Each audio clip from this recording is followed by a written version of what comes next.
Thomas Alva Edison എന്ന നമ്മുടെ ശാസ്ത്രജ്ഞൻ്റെ കഥയെക്കുറിച്ചാണ്. അദ്ദേഹത്തിൻ്റേത് എന്ന് പറയപ്പെടുന്നൊരു കഥ ഇങ്ങനെ പ്രചരിക്കുന്നുണ്ട്. അദ്ദേഹം സ്കൂളിൽ കുട്ടിയായിരിക്കുന്ന സമയത്ത് അദ്ദേഹത്തിന് ചെറിയ പഠന വൈകല്യം ഉണ്ടായിരുന്നു എന്ന് പ്രേക്ഷകർക്കറിയാമല്ലോ. അപ്പോൾ ആ കുട്ടിയെ പഠിപ്പിക്കാൻ അധ്യാപകർ തയ്യാറാകാത്തതുകൊണ്ട് സ്കൂളിൽ നിന്ന് പുറത്താക്കി. അങ്ങനെ സ്കൂളിൽ നിന്ന് പുറത്താക്കിയ തോമസ് ആൽവ എഡിസൺ സ്കൂളിൽ നിന്ന് പുറത്താക്കപ്പെട്ടത് അറിയാതെ കയ്യിൽ അധ്യാപകൻ കൊടുത്തൊരു കത്തുമായി വീട്ടിലേക്ക് വരുന്നു. വീട്ടിലെത്തുമ്പോൾ അമ്മയുടെ കയ്യിൽ ആ കത്ത് കൊടുക്കുകയാണ്. കത്ത് കൊടുക്കുമ്പോൾ അമ്മയുടെ കണ്ണീര് ഇങ്ങനെ വരുന്നത് കാണാം. കുഞ്ഞ് ആൽവ എഡിസന്.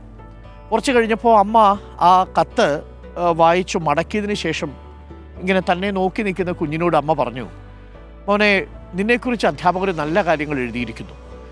നീ അസാധാരണമായ പഠന മികവുള്ള കുട്ടിയാണ്. നിന്നെ പഠിപ്പിക്കാൻ ശേഷിയുള്ള ഒരു അധ്യാപകനും ഈ സ്കൂളിലില്ല. അതുകൊണ്ട് അമ്മ തന്നെ കുട്ടിയെ പഠിപ്പിക്കണം എന്നാണ് പറഞ്ഞിരിക്കുന്നത്. അതുകൊണ്ട് ഞാൻ നിൻ്റെ പഠനം ഏറ്റെടുത്തിരിക്കുന്നു എന്ന് പറഞ്ഞ് തോമസ് ആൽവ എഡിസൻ്റെ കുഞ്ഞ് എഡിസൻ്റെ തോളിൽ തട്ടി അമ്മ അവനെ ആശ്വസിപ്പിച്ച് അവനെ പഠിപ്പിക്കുകയാണ് ചെയ്തത്. വർഷങ്ങൾ കഴിഞ്ഞു. അന്ന് സ്കൂളിൽ നിന്ന് പുറത്താക്കപ്പെട്ട തോമസ് ആൽവ എഡിസൺ പിന്നീട് ശാസ്ത്രജ്ഞന്മാരിലെ ശാസ്ത്രജ്ഞന്മാരായി മാറി. മെൻലോ പാർക്കിൻ്റെ വിസാർഡായി, ഏറ്റവും കൂടുതൽ പേറ്റൻറ്റുകളുള്ള ശാസ്ത്രജ്ഞനായിട്ട് മാറി. വലിയ വലിയ പരീക്ഷണങ്ങൾ നടത്തി. ജനറൽ ഇലക്ട്രിക്കൽസ് പോലെയുള്ള വലിയ സ്ഥാപനവും വലിയ ലാബുമൊക്കെ സ്ഥാപിച്ചു.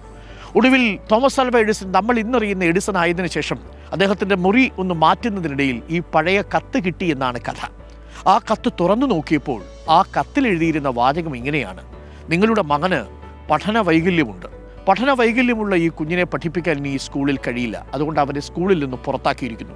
പക്ഷേ ആ അമ്മ കത്ത് വായിച്ച് മകനോട് പറഞ്ഞ വാചകം എങ്ങനെയാണ്? ഇവൻ അസാധാരണമായ പഠന മികവുള്ള കുട്ടിയാണ്.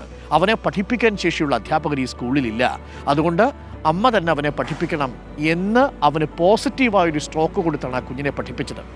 അന്ന് അമ്മ അവന് കൊടുത്ത ആ പോസിറ്റീവായിട്ടുള്ള സ്ട്രോക്കാണ്, അന്ന് അമ്മ കാണിച്ച ആ ബുദ്ധിയാണ് തോമസ് ആൽവ എഡിസൺ എന്ന് പറയുന്ന വലിയ മനുഷ്യൻ്റെ പിന്നിലെന്ന് എഡിസൺ ഓർത്ത് കരയുന്നതാണ് രംഗം.